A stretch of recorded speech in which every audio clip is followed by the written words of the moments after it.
মেয়ের দেহ নিয়ে যাওয়া গাড়ি আমাদের দেখতে দেওয়া হয়নি। টালা থানায় গিয়ে দ্বিতীয়বার ময়না তদন্ত চেয়েছিলাম, কেউ শোনেনি। ঘণ্টাখানিক সঙ্গে সমান অনুষ্ঠানে সেই ভয়াবহ দিনের স্মৃতিচারণায় অভয়ার মা রত্না দেবনাথ। আপনি শিয়ালদা কোর্টে একটা মামলা করলেন এবং মামলায় একেবারে স্পষ্ট আবেদন করলেন যে 3 জনকে গ্রেফতার করতে হবে। প্রাক্তন তৃণমূল বিধায়ক নির্মল ঘোষ, একজন পানিহাটি পুরসভার চেয়ারম্যান সোমনাথ দে এবং আরেকজন প্রাক্তন তৃণমূল কাউন্সিলর সঞ্জীব ব্যানার্জি। হ্যাঁ, একটু যদি বলেন যে স্পেসিফিক্যালি এই 3 জনের ভূমিকা আপনি কিভাবে দেখেছেন?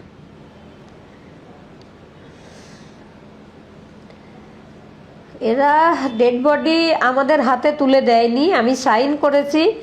আর আমরা মেয়ের ডেড বডির গাড়ি দেখতে পাইনি কোথাও। আমাদের গাড়ির মধ্যে আমাদের ঠেসে ঢুকে দেওয়া হয়, আমাকে আর ওর বাবাকে। আমরা তখন মেয়ের দেহ দেখতে, সবাই গাড়িটা কোথায় গেল আমরা না দেখতে পেয়ে ওর বাবা খুব চিৎকার করে বলছিল আমার মেয়েকে কোথায় নিয়ে গেল, ওরা কোথায় নিয়ে গেল। তখন আমি বলছিলাম শুধু চিৎকার করে টালা থানায় চলো, টালা থানায় চলো। তার আগে পুলিশ আমাদের গাড়িটাকে মারছিল খুব জোরে। আমি নেমে বললাম যে আমার মেয়েটাকে তো আপনারা কেড়ে নিয়েছেন, তো আমার মেয়ের খুব ফেভারিট এই গাড়িটা, এটা আপনারা ভাঙবেন না। তারপরে পুলিশ আমাদের দ্রুততার সঙ্গে ওখান থেকে হাঁটিয়ে দেওয়ার চেষ্টা করছিল। তারপরে আমরা টালা থানায় যাই। টালা থানায় আমরা 2 ঘন্টা বসেছিলাম যে আমার মেয়ের দেহ কোথায় নিয়ে চলে গেল, এখানে আনা হোক। আমরা সেকেন্ড পোস্টমর্টম চাই, আমরা আজকে দেহ দাহ করব না, আমরা দ্বিতীয়বার সেকেন্ড পোস্টমর্টম চাই। কিন্তু পুলিশ সেখানে আমাদের সঙ্গে কোনো সহযোগিতা করেনি, আমাদের গাড়িতেই আটকে রেখে দিয়েছিল, আমি নিচে নামতেও পারিনি। সেখান থেকে এই সঞ্জীব মুখার্জি বাড়ি চলে আসছিল, তো থানার পুলিশরা আবার ওকে ডেকে নেয়। ও গিয়ে সেখানে সজলদা, অগ্নিমিত্রাদি, কৌস্তব বাগচি এরা সবাই ছিল সেখানে। সজলদার বাবার শরীর খারাপ হয়েছিল, বাবাকে অ্যাডমিট করিয়ে আবার এসেছিল ওখানে, কিন্তু কেউ কিছু করতে পারেনি। আমাদের পাশের বাড়ির মেয়েটা যখন আমাকে ফোন করলো, বৌদি তোমরা কোথায়, তোমরা না এলে ওকে শ্মশানে নিয়ে চলে যাবে। তখন আমি অগ্নিমিত্রাদির হাত ধরে কেঁদে বলেছি দিদি আমাকে বাড়ি যেতে দাও, আমাকে বাড়ি যেতে দাও। আমি মেয়েটাকে দেখিনি সারাদিন। ঢুকে দেখলাম আমাদের বাড়ির সামনে আমার মেয়েটাকে ওরকম বেওয়ারিশ লাশের মতো শুয়ে রাখা হয়েছে। আমি ওর বাবাকে হাত ধরে বলছি চলো মেয়েটার কাছে গিয়ে একটু বসবো। ঠিক সেই মুহূর্তে নির্মল ঘোষ, সঞ্জীব মুখার্জি আর এই সোমনাথ দে, এই ডিসি নর্থ যে নিয়ে আজকে সাসপেন্ড হয়েছেন অভিষেক গুপ্তা, তাকে ডেকে নিয়ে আসা হলো। ওর বাবাকে হাত ধরে টেনে একটা গলিতে নিয়ে যাওয়া হলো। তখন গলিতে ওর বাবার কাছে 1 বান্ডিল টাকা দিচ্ছিল।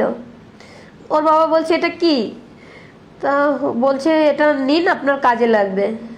তখন ওর বাবা বলেছিল যে আপনি এই আইপিএস লোগোটা লাগাতে যত পরিশ্রম করেছেন তার থেকে অনেক বেশি পরিশ্রম করে আমার মেয়েটা এখানে এসেছিল, প্লিজ ওকে অপমান করবেন না বললে উনি চলে গেলেন।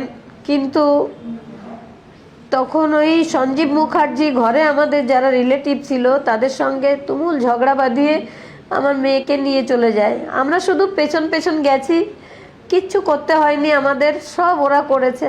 এবং লাস্ট যখন চুল্লিতে ঢুকিয়ে দেয় তখন নির্মল ঘোষ ওই সঞ্জীব মুখার্জির পিঠ চাপড়ে বলছিল ওয়েল ডান বয়, ওয়েল ডান বয়, আমাদের সামনেই। আমাদের যে সব হারিয়ে গেল আর ওরা সুন্দর আনন্দ করছিল।